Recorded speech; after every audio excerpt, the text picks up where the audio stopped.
Ready? Yes. 3, 2, 1, go. Our meditation is based on Micah 6, 6 to 8. Micah was a fascinating prophet. He ministered during the reigns of three kings, Jotham, Ahaz, Hezekiah, and was a contemporary of Isaiah. A seasoned prophet, Micah was, he helped shape the character and policies of Israel. In fact, Jeremiah in chapter 26 records that Micah's powerful voice changed Hezekiah's heart and actually saved the nation from immediate catastrophe. Micah was from a small village, Moreseth, and he understood and defended the poor so well that he's often known as the prophet of the poor. Although Micah lived and ministered almost 3,000 years ago, it's quite amazing how the conditions of his days are so similar to our 21st century world. For example, the days were bad. They experienced unrest, insecurity and hardship, especially by the poor villagers. There was extreme wealth on the one hand, and on the other, poverty. How did the rich and the ruling class become rich? Large lands would be forcibly taken from the poor villagers, and the real owners of the land would end up becoming the slaves of the rich. So much injustice was meted out that Micah cried out, "Woe to those who plan iniquity, to those who plot evil on their beds. At morning's light they carry out because it is in their power to do it. They covet fields and seize them. They defraud a man of his home, a fellow man of his inheritance." Micah 2:2. You see, dishonest practices were seen everywhere. And Micah often described their leaders as those who make crooked all that is straight. In Micah's time, rulers, judges of the land practiced corruption, and the priests could be hired to say to themselves, "Evil cannot befall us." Politically, the Israelites lived in constant fear of the Assyrians, their enemy, and had no protection from them. On the contrary, their so-called protectors, their own national workers, would be the ones to harass and oppress them. Moral corruption was also seen everywhere. It touched even the religious leaders. They were gifted prophets and educated priests, but they were more concerned about pleasing the rich and the powerful rulers. So Micah says in 3:11, "Her leaders judge for a bribe, her priests teach for a prize, and her prophets tell fortunes for money. And yet they lean upon the Lord and say, 'Is not the Lord among us? No disaster will come upon us.'" This was their message. It's interesting how Bible scholars make this comment. Such teaching led the people into a false sense of insecurity and to eventual ruin. How about the common people, the public? Well, on the surface, the congregation looked very religious. They thronged the temple on religious days and offered lavish gifts. But Prophet Micah asked this question: "Shall I come before him with burnt offerings, with calves a year old? Will the Lord be pleased with thousands of rams, with 10,000 rivers of oil?" In short, the people had abandoned the ways of God and did what was pleasing in their sight.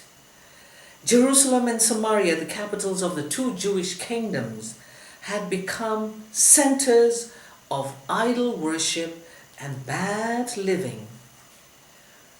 How can a person please God in such an environment? Is it even possible to stand on one's faith? What kind of a person was God looking for? The answer is very straightforward. Micah says, God requires just three things: act justly, love mercy, and walk humbly with your God. And as we dwell on these, we realize that these requirements apply to all men and women of all time, always unchanging. The Bible in general talks of two major relationships. First of all, our relationship with God, which is often known as the vertical aspect of our life, and our relationship with one another, the horizontal aspect. And so, act justly, love mercy, these two actions refer to our interactions with one another, the horizontal aspect. In the way we live and deal with one another, justice and mercy, these qualities are to be practiced and influence our every action. Walk humbly with God. This points to our relationship with God, the vertical aspect. In my walk with God, I must become submissive and be willing to come under His will. This should be our attitude. So walking justly and showing mercy is actually based on our relationship with God. If we walk humbly with God, then we will be able to practice justice and show mercy even to our enemies and to those who oppose us.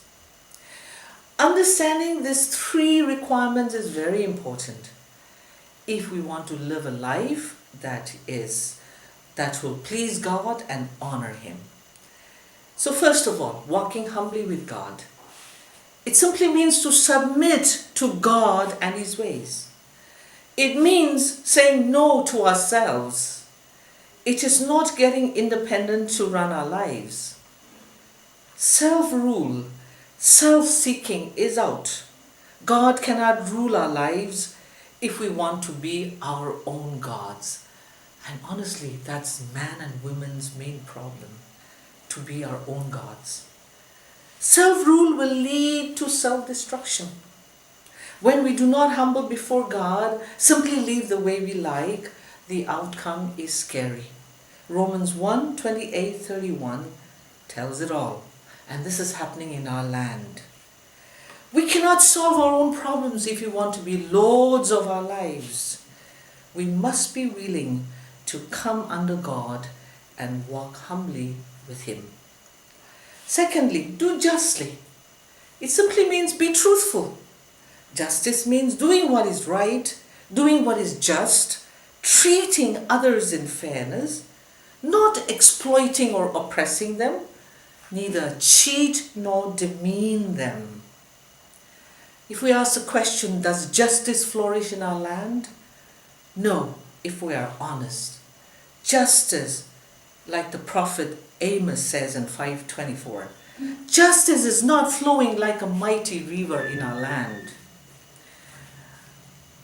A national worker, I come from the state of Nagaland in India, a national worker came to our land, to my home I mean.